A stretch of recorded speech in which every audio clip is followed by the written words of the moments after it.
Today, we are going to talk about one of the simplest and most important interfaces in program synthesis: inductive synthesis. In inductive synthesis, the goal is very straightforward. We want to generate a function that matches a given set of input and output examples. So instead of writing the full program ourselves, we just show the system what we expect the program to do on some examples, and the system tries to infer the function behind it. Now, in the literature, there is an important distinction between two related ideas: programming by example and programming by demonstration. In programming by example, we only provide input-output pairs. So we tell the system, if I give this input, I want this output. That's it. For example, suppose we want the system to learn the factorial function. We might give an example like, but notice something important here. This is a very underspecified problem, because there are many different functions that could take input 6 and still return 720. So the system has a lot of freedom, and it is not obvious what the correct function really is. Now let's contrast this with programming by demonstration. In PBD, we don't just give input and output. We also provide the steps or trace of how the output is computed. So instead of just saying, factorial of 6 is equal to 720, we show the full computation. Now the system can clearly see how the answer is produced, and this extra information makes it much easier to infer the intended program. In general, a full trace in programming by demonstration contains much more information than simple input-output pairs. But the boundary between programming by example and programming by demonstration is not always strict. In some domains, like string manipulation, it is relatively easy to reconstruct a trace from the output. So different systems may treat demonstration at different levels of detail. Now, let's briefly look at the history of this idea. The idea of learning from examples goes back to the 1970s. One early work was by Patrick Winston at MIT in his paper, Learning Structural Descriptions from Examples. This was one of the first attempts to generalize from observations. However, it was not yet focused on automating programming itself. Around the same time, one of the earliest systems related to programming by demonstration was called Pygmalion. Pygmalion was described as an interactive editor for iconic data structures. The idea was very interesting. Instead of writing a program, the user would directly manipulate visual objects, icons on the screen, and the system would remember these manipulations. So the core idea was, a program is just a series of editing changes to a display. Input is an initial screen of objects, and output is the modified screen after changes. So programming becomes something like editing a document. And once you perform a manipulation once, the system tries to remember it. Then it can reuse that behavior in other situations. But there was a limitation. Like many early AI systems, Pygmalion was strong on ideas and metaphor, but weak on actual algorithms, especially the hard problem. How do we generalize from a single demonstration to a reusable program? At the same time, researchers like Summers worked more formally on this problem. He focused on how to derive looping structures from demonstrations. His approach was based on pattern matching. It worked in some cases, but it was quite brittle. Still, it was an important step in the field. Over time, interest in these approaches declined. The AI community shifted toward machine learning, where the goal was to learn from large amounts of noisy data instead of small numbers of precise demonstrations. So, progress in programming by example and programming by demonstration slowed down for a while. But in the mid-1990s, there was a renewed interest. A key contributor here was Tessa Lau. The goal of this work was to bring machine learning ideas back into programming by example systems. Instead of ad hoc solutions, the aim was to build more general and reusable techniques. Two major ideas came from this line of work. One was version space generalization, which we will discuss later. The other was inductive logic programming, which is beyond the scope of this course. This research generated excitement, but eventually it did not become practical enough for real-world use.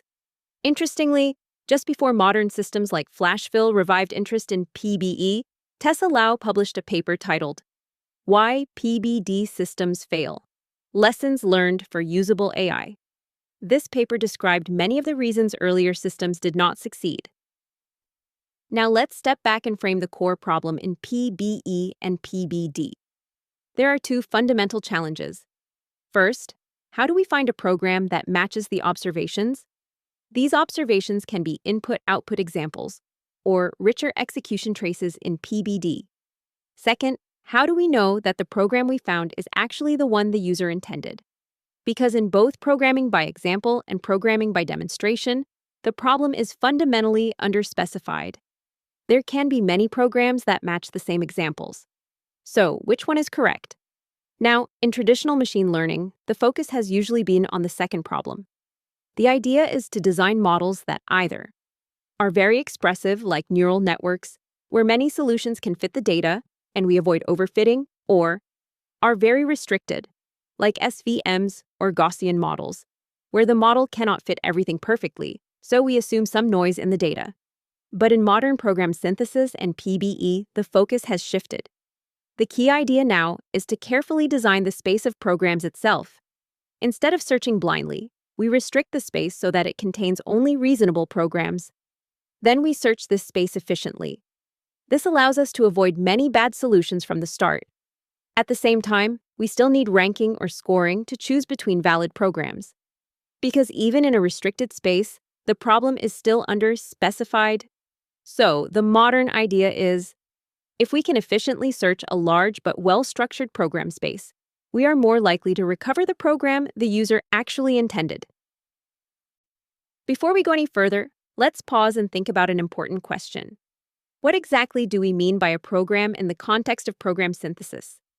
At a high level, a program is simply a description of how to perform a computation. To describe a computation, we need some form of notation. In other words, we need a programming language. Most of us are familiar with general-purpose programming languages, such as Python, JavaScript, or C. These languages provide many different constructs that we can combine to describe a wide variety of computations. But programming languages are not limited to languages like Python. Even arithmetic can be viewed as a programming language. Think about expressions such as 5 plus 3 multiplied by 2. Arithmetic has its own syntax, including numbers and operators like addition, subtraction, and multiplication. Each of these symbols has a well-defined meaning. So, arithmetic allows us to describe computations as well. However, arithmetic is much more limited than Python. For example, arithmetic can help us calculate the tip on a restaurant bill, but it cannot help us find the smallest element in a list of numbers. This highlights an important idea. Different languages have different levels of expressiveness. As we will see throughout this course, choosing the right notation is extremely important for successful program synthesis. At first, you might think, if my goal is to generate Python code, why not synthesize Python directly? The answer is that Python is a very large and expressive language. A synthesizer searching through every possible Python program would have an enormous search space to explore. Instead, it is often much more effective to define a smaller language that contains only the kinds of programs relevant to a particular task. These specialized languages are called domain-specific languages. A DSL is designed for a specific problem domain. You can think of it as a restricted subset of a larger programming language. Instead of giving the synthesizer access to every possible language construct, we provide only a carefully selected set of operations and building blocks. By reducing the number of possibilities, we make the synthesis problem much easier to solve. In other words, rather than searching through millions of irrelevant programs, the synthesizer searches only through programs that are likely to be useful. Throughout this course, we will frequently define small DSLs as synthesis targets. Sometimes we will describe their behavior informally. Sometimes we will define them more precisely using a general-purpose programming language. Many of these DSLs will use ideas from functional programming. If you have experience with languages such as Haskell or OCaml, some of this notation will already look familiar. If not, don't worry. We will introduce the notation whenever we use it. For now, let's discuss why functional programming often makes a very good target for synthesis. One important feature of functional programming is that computations are performed using pure functions. A pure function has no side effects and does not modify external state. It simply takes some inputs and produces an output. This means that whenever we provide the same input, we always get the same output. For example, if a function receives the number 5 and returns 25, then every time we give it 5, it will return 25. There are no hidden changes happening behind the scenes. When humans write programs, avoiding side effects can sometimes feel restrictive. But for a program synthesizer, this simplicity is extremely valuable. Because functions behave predictably, reasoning about programs becomes much easier. The synthesizer does not need to worry about mutable variables, shared state, or unexpected interactions between different parts of the program. This significantly reduces complexity. Another reason functional programming is attractive for synthesis is that it is often very concise. Let's consider a simple example: reversing a list. In Java, even a relatively straightforward solution requires quite a bit of code. You need class declarations, method declarations, loops, list creation, indexing operations, and return statements. Even though reversing a list is conceptually simple, the implementation contains many lines of code. From the perspective of program synthesis, that's a problem. Every additional line introduces more decisions that the synthesizer must make. And every decision is another opportunity for error. Now, compare this with a functional language such as Haskell. The same operation can be described much more compactly. The definition essentially says, if the list is empty, return an empty list. Otherwise, separate the list into a head element and the remaining elements. Reverse the remaining elements. Append the head element at the end. The entire computation can be expressed as a single recursive expression. The key takeaway is not that Haskell is better than Java. The important point is that concise representations are easier to synthesize. If a useful program can be expressed in a small amount of code, then the synthesizer has fewer pieces to discover. This allows us to generate non-trivial programs while exploring a much smaller search space. Interestingly, this idea remains important even in the era of large language models. You might think that because LLMs can generate long programs, conciseness no longer matters. But that is not true. Longer programs require more computation, larger context windows, and more reasoning steps. They also create more opportunities for mistakes. So even when using LLM-based synthesis approaches, concise program representations remain highly valuable. Programming communities often debate which language is best. Some people strongly prefer object-oriented languages. Others advocate functional languages. And these discussions can sometimes become surprisingly passionate. But for this course, that is not the question we care about. We are not trying to determine the best language for building software systems. Instead, we are interested in finding the best notation for expressing a synthesis problem. The ideal notation should satisfy two requirements. First, it should be expressive enough to represent the solutions we care about. Second, it should avoid unnecessary complexity by excluding irrelevant programs. This balance is one of the most important ideas in program synthesis.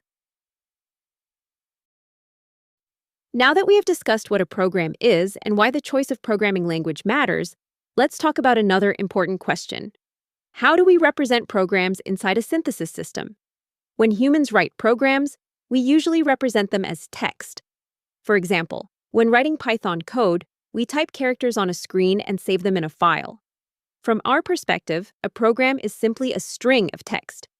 Traditionally, however, this was not considered the best representation for program synthesis. Why? Because the space of all possible strings is enormous, and most strings are not valid programs. For example, if I randomly type characters on my keyboard, the result will almost certainly not be valid Python code. This means that the representation is very sparse. A synthesis system would waste a lot of effort exploring strings that do not correspond to meaningful programs. There was another concern as well. Even if we represent a program as text, the first thing a compiler or interpreter does is parse that text into a more structured data representation. So it seemed inefficient to generate text only to immediately convert it into another form. Because of these reasons, early synthesis systems preferred more structured representations. However, things changed dramatically with the rise of large language models. Modern neural models work naturally with text. Representing programs as strings allows us to take advantage of the same architectures that have been so successful in natural language processing. It also allows us to benefit from massive pre-trained models that have already learned from large amounts of code available on the internet. As a result, string representations have become extremely popular, in neural approaches to program synthesis. Today, both approaches coexist. Neural systems often prefer string representations, while symbolic systems continue to rely heavily on structured representations. Before language models became dominant, the most common representation for programs was something called an abstract syntax tree. An AST is simply a tree data structure. Different types of nodes represent different language constructs. You can think of it as a structured version of a program. Instead of storing code as text, we store its meaning as a hierarchy of nodes. To understand this idea, let's consider a very simple language consisting of arithmetic expressions. Suppose we have expressions involving numbers, addition, and multiplication. For example, 5 plus 3 multiplied by 2. A grammar can describe the valid syntax of such expressions. The grammar specifies rules about how expressions are formed and how operators interact. For example, it tells us that multiplication has higher precedence than addition. So, in this expression, multiplication is performed first. But if we write it like this, the parentheses change the order of evaluation. The grammar needs rules to capture these syntactic details. But once the program has been parsed, many of those details are no longer necessary. This is where the AST comes in. An AST focuses on the structure of the computation rather than the exact textual representation. For our arithmetic language, we might define 3 kinds of nodes: a num node representing a number, a plus node representing addition, a times node representing multiplication.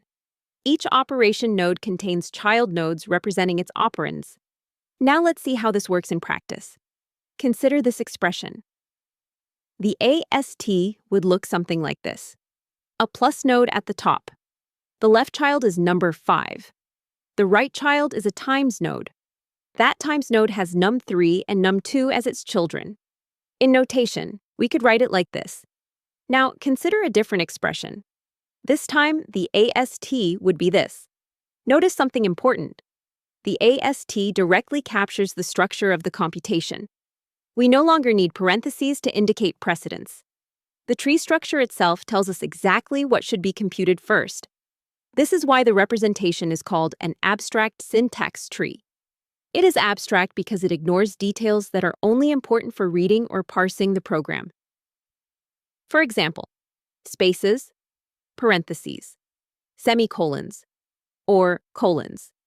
These details help humans read code, but they are not essential for understanding the computation itself. The structure of the tree already contains that information. For many years, ASTs were the preferred representation in program synthesis. They provided a clean and structured way to reason about programs. Searching over trees was often easier than searching over arbitrary strings, and many symbolic synthesis algorithms were built around AST representations. But with the emergence of deep learning, the situation changed. Researchers discovered that representing programs as strings allowed them to reuse advances from natural language processing. Instead of building specialized architectures for program trees, they could use existing sequence models. This dramatically accelerated progress. Initially, it was not obvious that this would work well. After all, structured representations seem to have many advantages. But the benefits of pre-training and large-scale data turned out to be incredibly powerful. As a result, token sequences eventually became the dominant representation for neural program synthesis. When we study large language models later in this course, we will see that they do not actually process raw strings. Instead, they work with tokens, which are smaller units derived from text. But the general idea remains the same. Programs are represented as sequences rather than trees. Even though neural approaches often use text or token sequences, structured representations have not disappeared. In fact, ASTs remain essential in symbolic synthesis systems.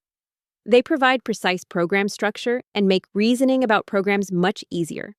Furthermore, many modern synthesis systems are hybrid systems. They combine neural techniques with symbolic reasoning. In such systems, both representations play an important role. Now, so far, we've talked about how to represent programs and why choosing the right representation is important. Now, let's return to one of the main challenges we introduced earlier, the invention challenge. Remember, in programming by example, we are only given a few input-output examples. The synthesizer now has to invent a program that explains those examples. To solve this challenge, we need to answer two important questions. First, what program should the synthesizer even consider? In other words, what is the program space? Second, once we define that program space, how do we search through it efficiently? Let's answer these questions one by one. The first step is deciding what programs the synthesizer is allowed to generate. There are several ways to define this program space.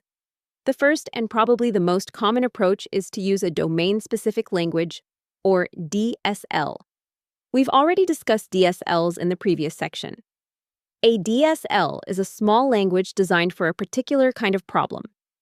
Instead of allowing every feature of a language like Python, we only include the operations that are actually useful for our task. Usually, a DSL is defined using either a context-free grammar or an abstract syntax tree representation. These definitions tell us exactly what kinds of programs can be built. Once we have such a definition, generating candidate programs becomes much easier.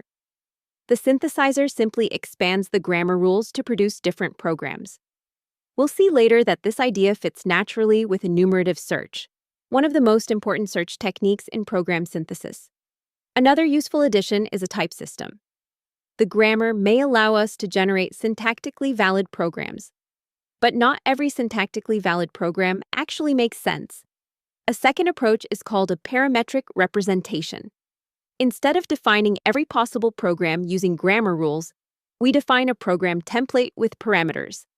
Different choices for these parameters produce different programs. One example of this idea is program sketches, which we'll study later in the course. A sketch is essentially an incomplete program with holes. The synthesizer's job is to fill those holes with appropriate expressions. So, rather than searching through every possible program, it searches through different parameter values. A third approach is to add ad hoc restrictions. These are simple rules that reduce the search space. For example, we might decide that programs cannot exceed a certain length. A particular operation can only appear once. Recursion can only be used a limited number of times. These restrictions are not part of the programming language itself. Instead, they are practical decisions that make the search computationally feasible. Often, these restrictions are combined with DSLs or parametric representations.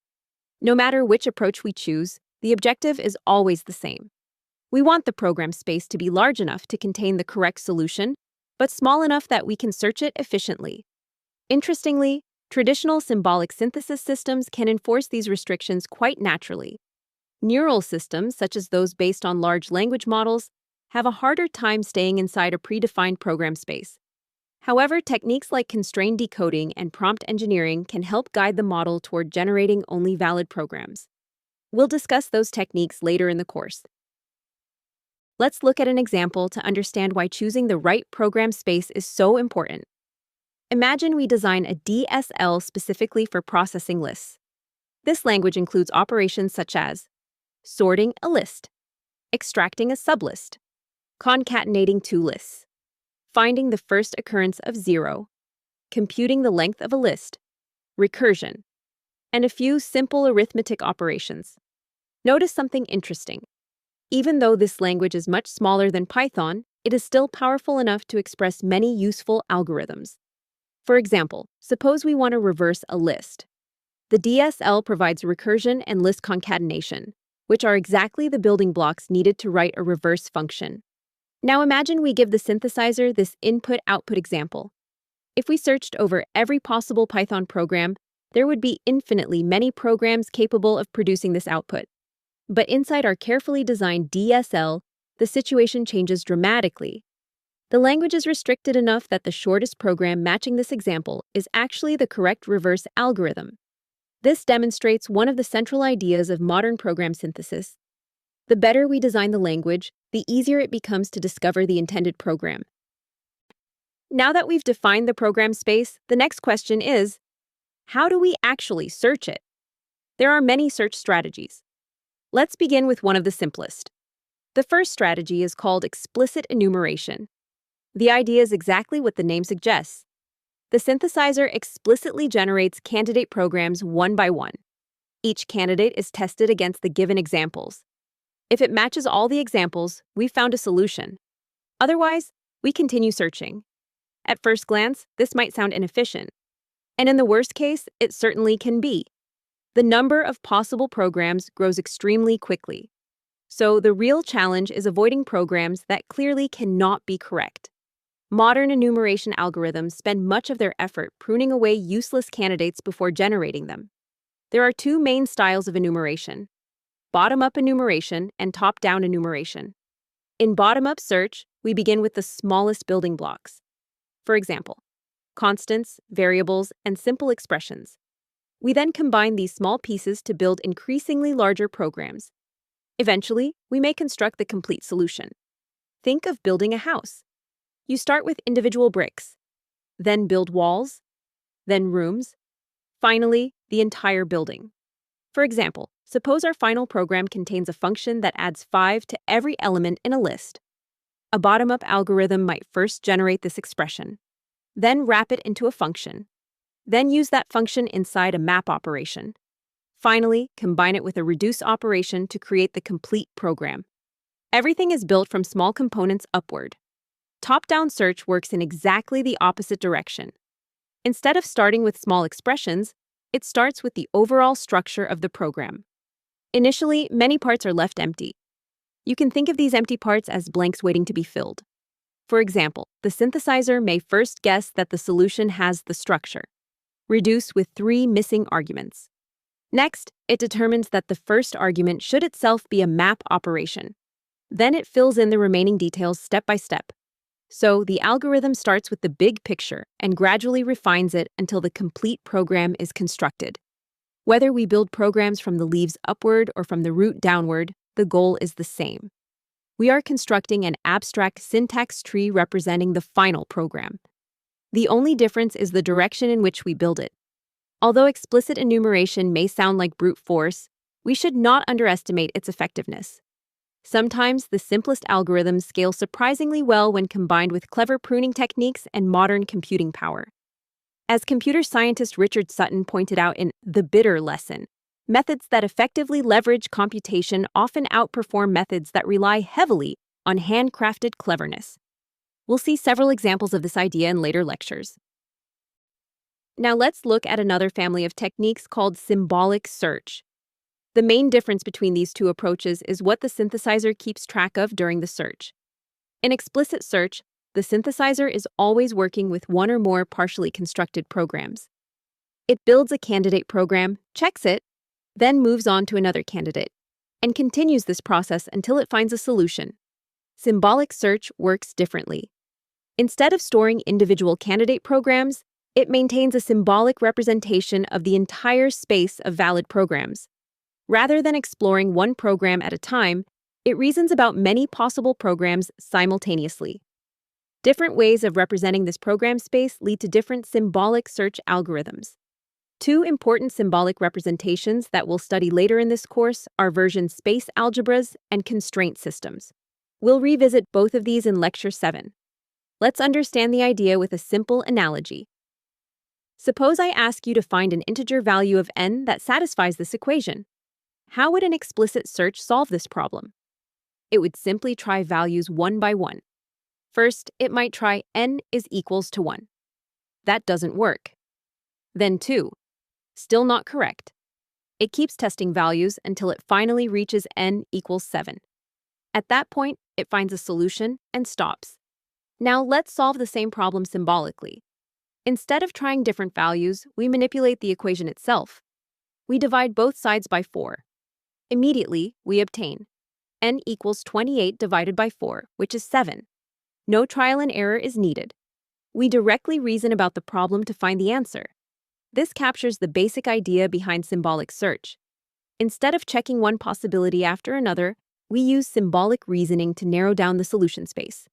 Now, you might wonder, does this mean symbolic search is always better? The answer is no. For this simple equation, symbolic reasoning is clearly the faster approach. But not every problem can be simplified symbolically. Sometimes the mathematical expressions become too complicated. or no efficient symbolic manipulation exists. In those situations, explicit search techniques can actually perform very well. For example, binary search is still a form of explicit search. It doesn't manipulate equations symbolically, but by intelligently reducing the search space, it can find solutions extremely efficiently. Before we finish, let's discuss one final idea that plays an important role in program synthesis. This idea is called symmetry. A program space has many symmetries when the same computation can be represented in many different ways.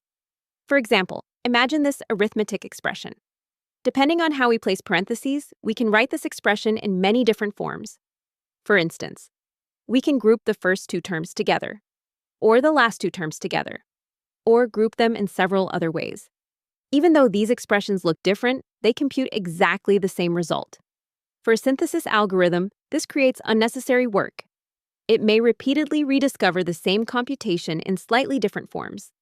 To avoid this, we can redesign the grammar. For example, we may enforce right associativity, meaning expressions are always grouped in one consistent way. Now the synthesizer has only one representation instead of many equivalent ones. Reducing symmetries makes the search space much smaller. Some search algorithms benefit enormously from this simplification.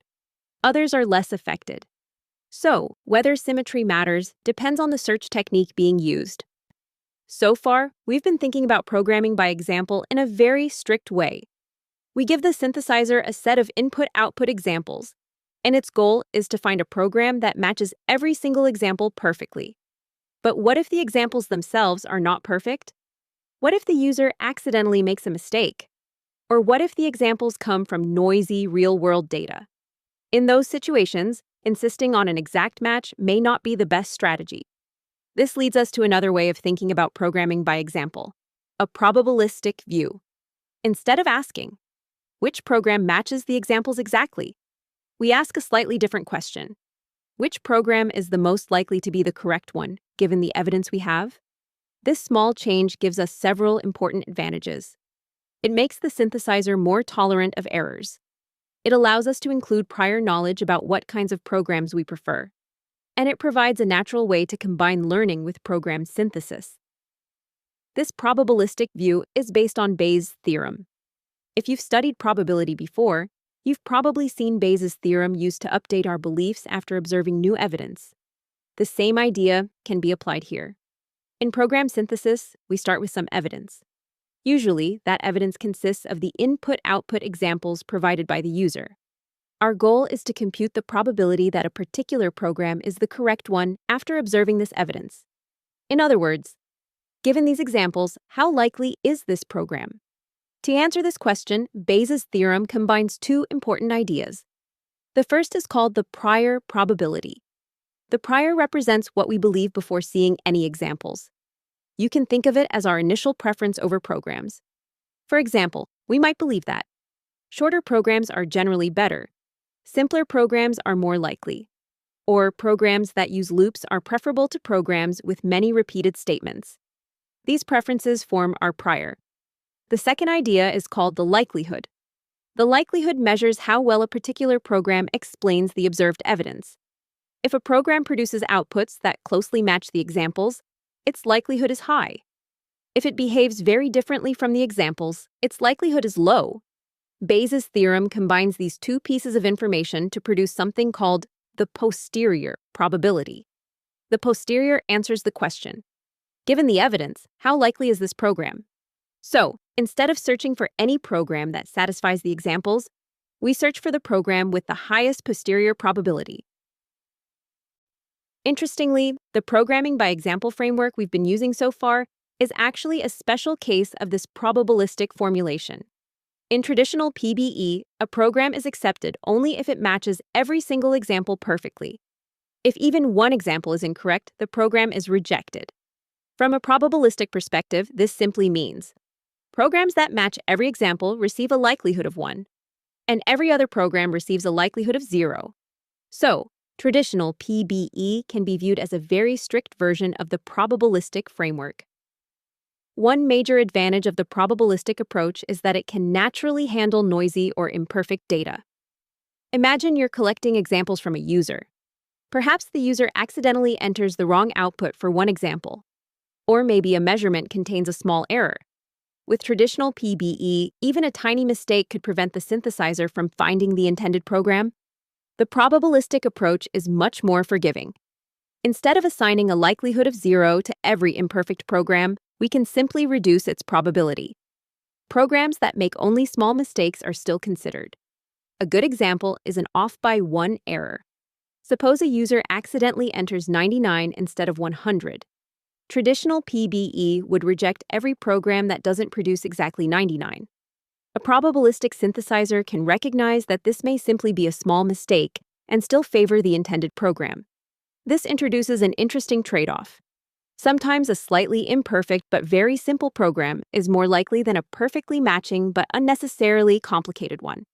Instead of blindly fitting every example, the synthesizer balances accuracy and simplicity. This idea has already been used successfully in research. One example is a 2018 project by Ellis and colleagues. Their goal was to synthesize drawing programs from hand-drawn sketches. Here's how the system worked. First, a neural network looked at a hand-drawn image and generated a sequence of drawing commands. However, hand drawings are never perfect. Lines may be slightly crooked. Shapes may not be perfectly aligned. So the generated commands naturally contained small errors. Instead of accepting those commands exactly as they were, the synthesizer searched for a cleaner program that produced almost the same drawing. The prior favored programs that were simpler. For example, it preferred loops over long sequences of repeated drawing commands.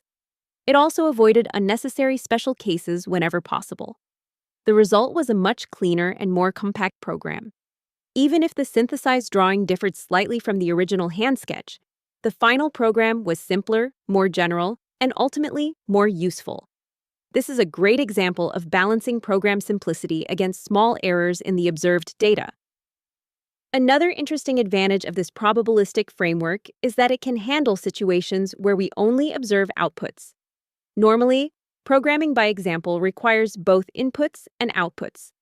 But in some problems, we may only have examples of the desired outputs. The probabilistic framework can still reason about these situations in a way that resembles unsupervised learning. We won't cover this topic in detail in this course, but it shows how flexible this framework can be. Perhaps the biggest advantage of this probabilistic view is that it provides a natural way to combine machine learning with program synthesis. For example, instead of manually defining which programs are more likely, we can actually learn those probabilities from data. Imagine we train a model on thousands of synthesis problems. Over time, it learns that certain language constructs appear more frequently than others, or it learns that certain combinations of operations are common for particular tasks. These learned probabilities become a much better prior than one designed entirely by hand. We can go even further. Instead of only learning the prior, we can train a neural network to directly predict which programs are most likely for a given specification. This prediction can then guide the search algorithm toward promising regions of the search space. One influential example of this idea is the DeepCoder project. DeepCoder uses a neural network to analyze the given specification. Instead of generating the entire program directly, the network predicts which components of the programming language are likely to appear in the final solution. The search algorithm then focuses on programs containing those components. This dramatically reduces the search space and makes synthesis much more efficient. At this point, you might think this probabilistic approach solves everything. Unfortunately, there is still one major challenge. Ideally, we would like to compute the exact program with the highest posterior probability. But for realistic program spaces, finding this optimal program is usually computationally intractable. In other words, it becomes far too expensive to compute exactly. To overcome this difficulty, many modern systems use neural networks to approximate the posterior probability. The neural network guides the search toward promising candidate programs instead of computing the exact probabilities. This works well in practice. However, it also means that we inherit many of the limitations of deep learning. The quality of the synthesizer now depends on the quality of the learned model, the training data, and the model's ability to generalize. And with that, we've reached the end of this lecture on Introduction to Inductive Synthesis. In the next lecture, We'll move from the high-level ideas to one of the most fundamental search techniques used in program synthesis: bottom-up explicit search. Thank you for watching, and I'll see you in the next lecture.